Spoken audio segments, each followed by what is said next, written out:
আপনি আপনার পার্শ্ববর্তী একটি সরকারি হাসপাতালে গেছেন এবং সেখানে গিয়ে একজন স্টাফকে বলছেন, আপনি আমার ব্লাড প্রেশারটিকে একটু চেক করে দিন, প্লিজ একটু যত তাড়াতাড়ি হয় চেক করে দিন।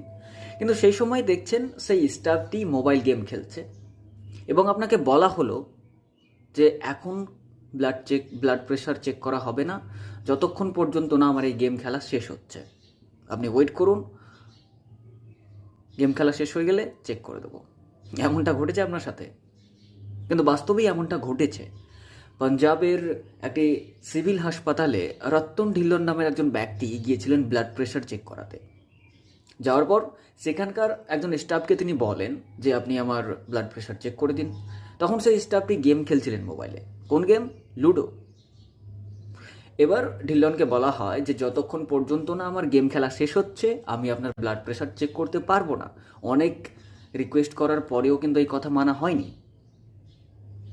তারপরে গেম খেলা শেষ হলো, প্রায় 10 মিনিট পরে গেম খেলা শেষ হলো এবং ঢিল্লনের ব্লাড প্রেশার চেক করা হয়। এছাড়াও ঢিল্লনের অভিযোগ যে যখন ব্লাড প্রেশার চেক করা হচ্ছিল সেই সময়ও গেম খেলছিলেন সেই স্টাফ। শুধু তাই নয়, সেই হাসপাতালে একটি মাত্র ব্লাড প্রেশার চেক করার মেশিন ছিল। তাছাড়া তো ওই স্টাফদের কেয়ারলেস বিষয়গুলো তো আছেই। কোটি কোটি টাকা খরচ হয় একটি সরকারি হাসপাতালের পিছনে। এই সমস্ত বিষয়গুলোকে ঢিল্লন এক্সে পোস্ট করেন এবং এই ঘটনাটি ভাইরাল হয়ে যাওয়ার পর পাঞ্জাবের স্বাস্থ্যমন্ত্রী ডক্টর বিপ্লব সিংয়ের সামনে আসে। তখন তিনি এই বিষয়টির উপরে একটি কড়া পদক্ষেপ নিয়েছেন। এবার দেখা যাক কতটা পরিবর্তন হয় পাঞ্জাবে।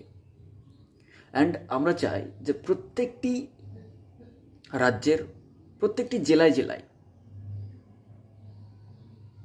এক কথায় প্রত্যেকটি সরকারি হাসপাতালে যেন পদক্ষেপ নেওয়া হয়।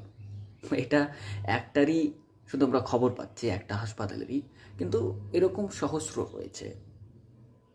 কারণ সরকারি ব্যাপার তো, বেসরকারি তো নয়, সরকারি, তাই এমনটা।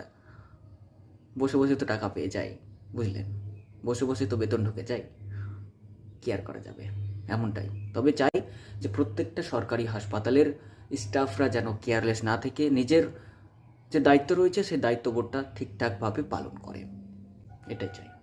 ধন্যবাদ।